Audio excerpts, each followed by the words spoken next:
Good morning, I'm Megan Carr. That's right, guys. I spoke to an official at Anchor Point in Delbarton, and he says, quote, "We're drowning in the state of West Virginia."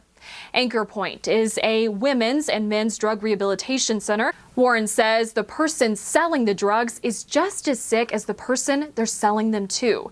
Reporting in the newsroom, Megan Carr, 59 News. Breaking news this morning out of Lincoln County. A West Virginia state trooper is shot responding to a domestic violence call. The trooper was responding to a call in Lincoln County around 2 o'clock this morning when this happened. When he arrived, a person opened fire. The trooper was hit in the lower body, but able to get in his car and drive to the Southridge Walmart. The State Police Special Response Team and the Kanawha County SWAT team are now working to get the suspect. Good morning, I'm Megan Carr. We have an update on the state trooper that was shot this morning in Lincoln County while responding to a domestic violence call. The trooper, who has not been identified yet, is undergoing surgery right now at CAMC General. Hey guys, I sure am in the middle of all the action. I'm here at the sold-out Hunks and Heels event. It's at the Beckley Moose Lodge. It actually just began a few minutes ago, and I'm going to step aside because, again, you need to see all of this action. People are actually still coming through. It started about 6 o'clock. I do want to add again that all the money raised here tonight goes to the Women's Resource Center to help them to continue to combat domestic violence. All right, you know how much I love coffee. Let's all take a sip together real quick. But talk about a buzzkill. Your morning cup of coffee may get more expensive. Mary Maloney has more on our favorite morning beverage. 4 football players for the University of Charleston were arrested last night on felony heroin charges. We have breaking news for you this morning. Raleigh County 911 dispatchers confirmed that the westbound lane of Interstate 64 has been closed due to an accident this morning. An unsolved murder case was the focus of a press conference hosted by family members and prosecutors at the Mercer County Courthouse yesterday. Now they're looking for clues in the murder of David Hazelwood and Kathy Jo Vance. Jesse was sent home with 15 oxycodone pills. She overdosed on 8. Now, David said when Jesse was abusing heroin, 8 oxycodone pills wouldn't have killed her, but she wasn't using. She was sober. I spoke with the president of the West Virginia Coal Association, and he says now when he sees coal mines or coal loading zones like you see here, he no longer sees despair. He sees hope. A warrant was executed at Black River Coal in Bandy, Virginia, after Jim Justice failed to pay property taxes that were due in December for the 2015 taxes.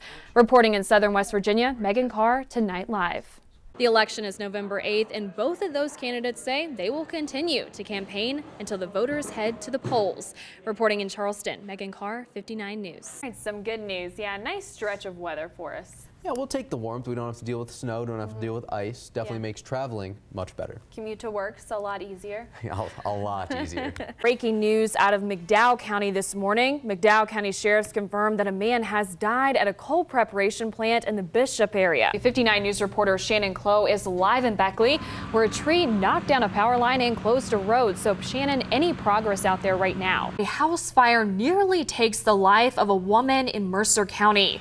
The trial for a man accused of using a chemical weapon while trying to rob a pharmacy has been postponed. I can tell you Fayette County Sheriff's deputies say human remains have been found in the Kanawha Falls area near Gauley Bridge.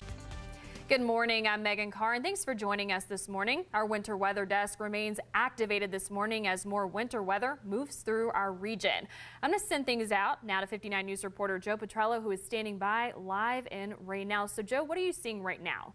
Before we continue with our winter weather coverage, we do have an update on the Amber Alert issued Wednesday night in Beckley. The town of Rodell is in need of a new city hall now after it was destroyed in a fire this morning. Firefighters say they were sent to the fire around 5:30. 59 News reporter Joe Petrello just got back from the scene, and he joins us now live in the newsroom with more. Hey, Joe. I had to make sure I had the hat and the scarf and the gloves and everything. My hands were freezing when I was trying to scrape all that ice off my car. So not only are you going to have to deal with snow, but you're going to have to deal with ice as well. I see a lot of salt trucks out there, not just on the highways, but also on the back roads. So hopefully they'll get some of that snow cleared off the roads this morning. Before I get to this next story, I got to ask you, 6 more weeks of winter because it's coming up, or early spring?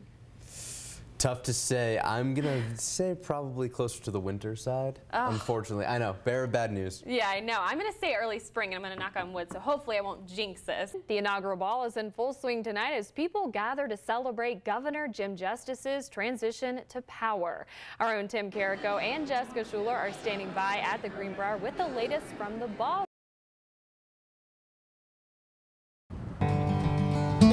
Southern West Virginia, high mountains, deep valleys, and coal fields. An entire culture has been built on this little black rock. Let's go back a few months to the 2016 presidential election. According to CNN exit polls, President Donald Trump won West Virginia with around 69% of the vote. You could say this is Trump country. These guys would say you're right. Both coal miners, one who enjoyed a long career in the mines as a coal miner and later as a federal mine inspector. And I've had a lot coal operators has come to my house whenever I was injured and would tell me that they appreciated it when I come around. And, you know. You were doing your job, huh? Yeah, doing my job. One still unemployed. We talked with Keith Bailey a few weeks ago. He was interviewing for a coal mining job. Now he says he didn't get it, and after being laid off from the mines for several years, all he wants is to get back, to do the work his grandfather and father did. When you go underground, it's like nothing else, and so I mean, it's really in your blood. These men, like so many other coal miners, are jumping on the Trump wagon and hoping he delivers. I just hope that he sticks to his guns. My dad would probably turn over in his grave if he knew I voted Republican ticket. Mullins has been a mine inspector most of his life, and he says there was a time when coal miners were revered, but now they're shunned. The coal miners have just been looked down on so long. And, you know, even when I worked in the coal mine, we had college graduates running equipment in the coal mine, and people couldn't believe that, but it's true. There's not a bunch of, they call them hillbillies. Members of the coal industry say something shifted during this presidential campaign. Coal miners. Miners. Coal industry. Coal miners and coal companies. Those who once felt ignored are now in the spotlight. I spoke with the president of the West Virginia Coal Association, and he says now when he sees coal mines or coal loading zones like you see here, he no longer sees despair. He sees hope. You heard Trump talk about the coal miners and how important they were and how important the coal industry was, and he was going to put them back to work. We hadn't heard that in 8 years. According to the U.S. Energy Information Administration, which is part of the Department of Energy, coal production has declined in the Appalachian region by 53% since 2008. Production is expected to increase most in the western region, but the energy outlook in our region looks bleak. And we're seeing an increase in electricity demand. We think when President Trump does what he said he was going to do with infrastructure in this country, building it with American steel, building it with American concrete and cement, all of which require coal. Rainey also says coal production in the Appalachian region will rebound if current policies are changed.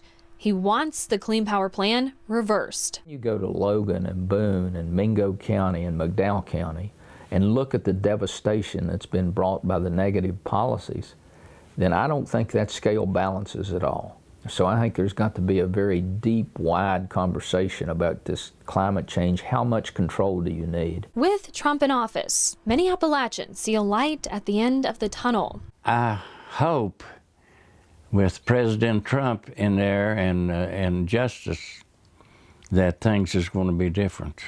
And just like my friend right here, he needs to be back in the coal mine. He's like me, he likes coal mining. Only time will tell if West Virginia can rise from the ashes. Reporting in southern West Virginia, Megan Clark, 59 News. My name is Jessica. Meet Jessica Grubb, a beautiful, smart, athletic activist.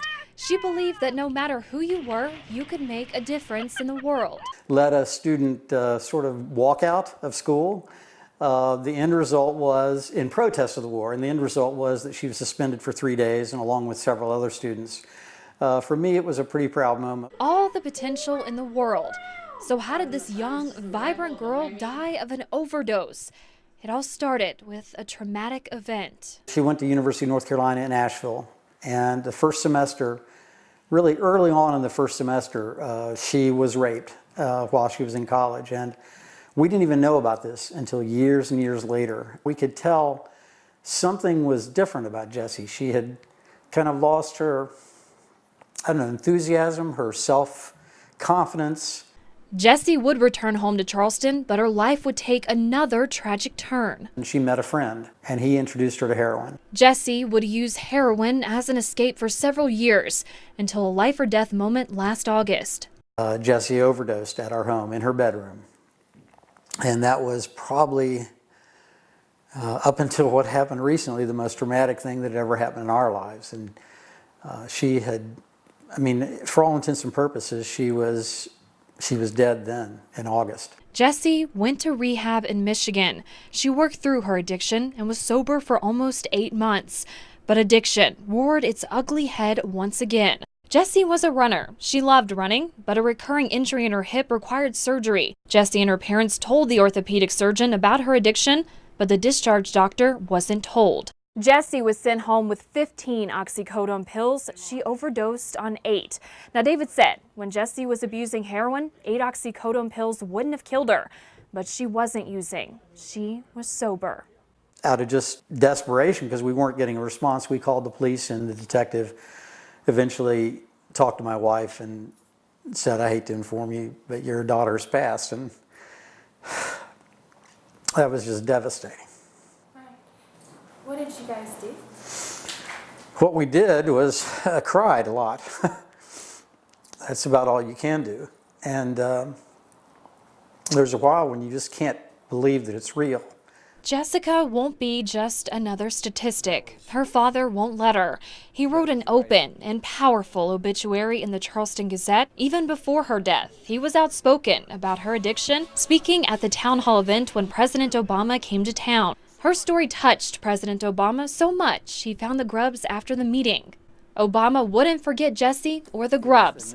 After Jessie died, the Grubbs received a handwritten letter from the president himself. More touching and more sincere, and I think indicated to us just what an impact Jessie's story had on him. Senator Joe Manchin has spoken on several occasions about Jessica and the Grubb family. He announced just last week a new piece of legislation named Jessie's Law that would give medical professionals full knowledge of any past problems patients may have had with opioid abuse, given their consent. We're going to make sure, Senator Capito is working with me, we're going to make sure as a bipartisan effort that Jessie's Law becomes law of the land. Jessie was sober for over 6 months. She was going to vote for Bernie Sanders in the election. She was training for a marathon. She had plans. Reporting in southern West Virginia, Megan Carr, 59 News.